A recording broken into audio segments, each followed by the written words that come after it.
Hi everyone, this is your last video and congratulations for making it to the last week of the course. You're very close to being finished, so stay strong in this last week, focus on this last bit of content and finish as strong as you can with the last test at the end of the week.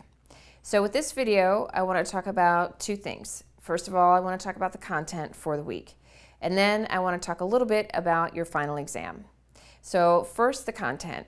As I mentioned briefly last week, I want to make sure that we talk about Watergate for this week.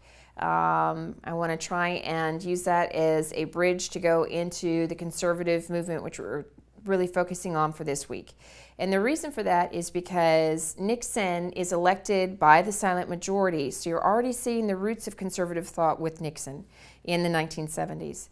And that's coming out of Americans really being tired of protests, tired of the counterculture, tired of the growing frustration and violence that is associated with Americans who are angry about the president, angry about civil rights, angry about Vietnam.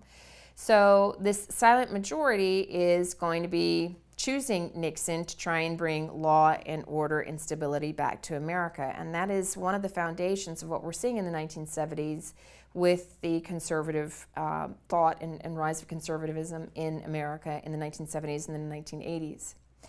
Also, though, this is a time when the Vietnam War was very expensive.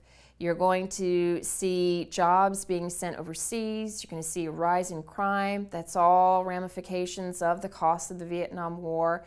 And this is also going to fuel this rise of conservative thought and support for conservative ideology in the 1970s, as Americans are going to be looking for stability and stronger hand in regards to crime. And that's all part of this era of this 1970s. When Reagan is elected in 1980, that urge for Americans to have this increase in stability, increase in law enforcement, these really clear answers, that's going to come with Reagan in 1980, but the roots of that are in the 1970s. So that decade, you're starting to see the waning of that social movement and that social activism that you saw in the 60s, and those roots of what we're really seeing in the 1980s are already happening in the decade of the 70s. So it's a real transitional decade. So we do need to look at the politics then. But certainly Reagan is really the personification for the modern Republican Party, his belief set in really trying to cut taxes heavily across the board and increase defense spending to win the Cold War. This is very much a real foundational person for the modern Republican Party, and he's really going to kind of cast the die, so to speak, for what we're going to see today. And then that thought is going to continue with Bush 1. So you're going to see the end of the Cold War really beginning with Reagan and finally ending with Bush 1. And then just as World War II is ending, we saw the rise of the Cold War.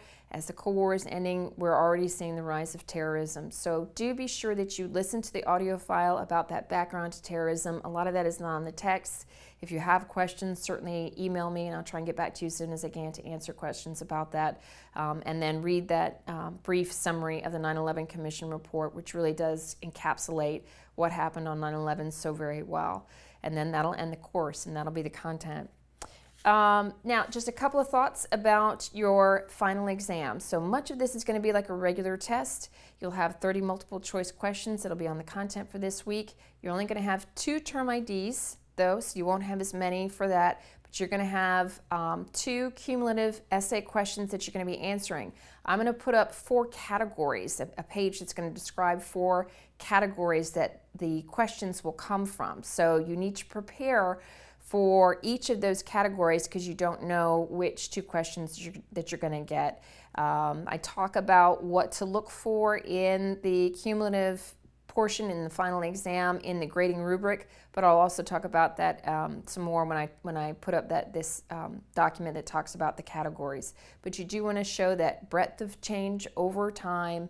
You want to be as specific in your points that you're using, the evidence that you're using for those cumulative essays as you have been with your term IDs. And these are going to be kind of these bigger picture things that we've been talking about with significance.